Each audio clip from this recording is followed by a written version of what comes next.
جب انگریزوں نے اپنا غلام بنا لیا اور اس ملک کو آزاد کرانے کی کوشش شروع ہوئی تو اس کی تاریخ 1857 سے شروع ہوئی. یہ سب سے بڑا جھوٹ ہے اور تاریخ کے ساتھ چھیڑ چھاڑ کرنے کی سب سے بڑی شروعات ہے. آپ اس ملک کی جہاد آزادی کو اگر شارٹ کریں اور اختصار کے ساتھ بیان کریں تو آپ یہ کہہ سکتے ہیں کہ اس ملک کی تاریخ آزادی کا سلسلہ وہاں سے شروع ہوا جب 1799 عیسوی میں ایک بڑے عظیم مجاہد آزادی سلطان ٹیپو شہید، جس کا وہ ایک جملہ جو بچے بچے کو یاد ہے کہ شیر کے ایک دن کی زندگی گیدڑ کے 1000 سال کی زندگی سے بہتر ہے، سلطان ٹیپو شہید کو 1799 عیسوی میں شہید کر دیا گیا. اور سلطان ٹیپو شہید کی لاش پر کھڑے ہو کر انگریز فوجی نے یہ اعلان کیا کہ آج سے ہندوستان ہمارا ملک ہے اور ہم اس کے حاکم ہیں. خون سے لتھڑی ہوئی لاش پر انگریز گورنر نے کھڑا ہو کر ہندوستان پر اپنی حاکمیت کا جھنڈا لہرایا اور اس ملک کو محکوم بنانے کا اعلان کر دیا. اور پھر اس کے بعد 1803 عیسوی میں باضابطہ پلاننگ کے ساتھ سازش کر کے لال قلعے سے انگریزوں نے یہ اعلان کر دیا کہ یہ ملک غلام ہو چکا ہے، اب سے خلقت خدا کی، ملک بادشاہ کا، اور اس ملک کے اندر حکومت بہادر اینڈ کمپنی کی چلے گی.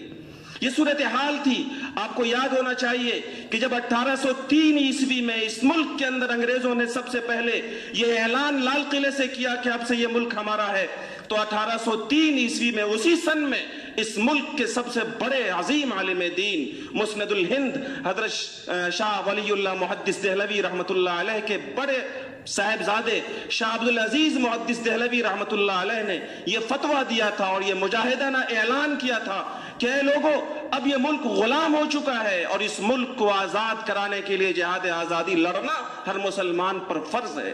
یہ 1803 کی بات ہو رہی ہے. 1857 سے جہاد آزادی شروع نہیں ہوئی. یہ تاریخ کے ساتھ کھلواڑ ہے اور آپ کے آباء و اجداد کی قربانی کی تاریخ کو مٹانے کی کوشش ہے. 1803 میں شاہ عبدالعزیز محدث دہلوی رحمت اللہ علیہ نے، جو اس ملک کے سب سے بڑے عالم دین کے سپوت تھے، انہوں نے یہ اعلان کیا تھا کہ اس ملک کے اندر انگریزوں سے جہاد آزادی لڑنا فرض عین ہے، ہر مسلمان پر فرض ہے. یہ ایک اعلان نہیں تھا بلکہ یہ ایک فتویٰ تھا، ایک تحریک تھی، اور یہ ایسے وقت میں اعلان تھا جب بہادر کمپنی کے خلاف، ایسٹ انڈیا کمپنی کے خلاف اس ملک کے اندر کسی بھی شخص کے اندر ایک آواز بلند کرنے کی ہمت نہیں تھی. کسی کے اندر جرأت نہیں تھی کہ وہ ایسٹ انڈیا کمپنی کے خلاف ایک لفظ بولے. اگر ایسٹ انڈیا کمپنی کے خلاف، انگریزوں کی ناجائز حکومت کے خلاف سب سے پہلے کسی نے جہاد آزادی کا نعرہ لگایا اور جہاد آزادی کا فتویٰ دیا تو وہ کوئی انسان، عام انسان نہیں تھا، بلکہ وہ مسلمان تھا، اور عام مسلمان نہیں تھا بلکہ وہ عالم دین تھا،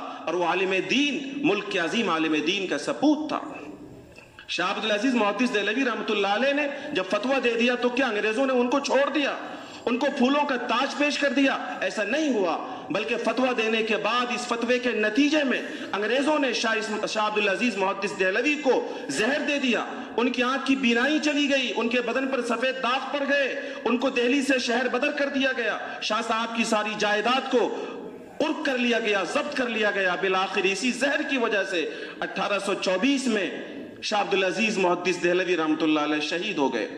لیکن آپ نے آزادی کا جو فتویٰ دیا تھا، آزادی کی جو تحریک چھیڑی تھی، آزادی کا جو اعلان دیا تھا، آپ نے اس تحریک کو اور اس فکر کو اپنے دو عظیم شاگرد حضرت شاہ اسماعیل شہید اور سید احمد شہید کے حوالے کیا. اور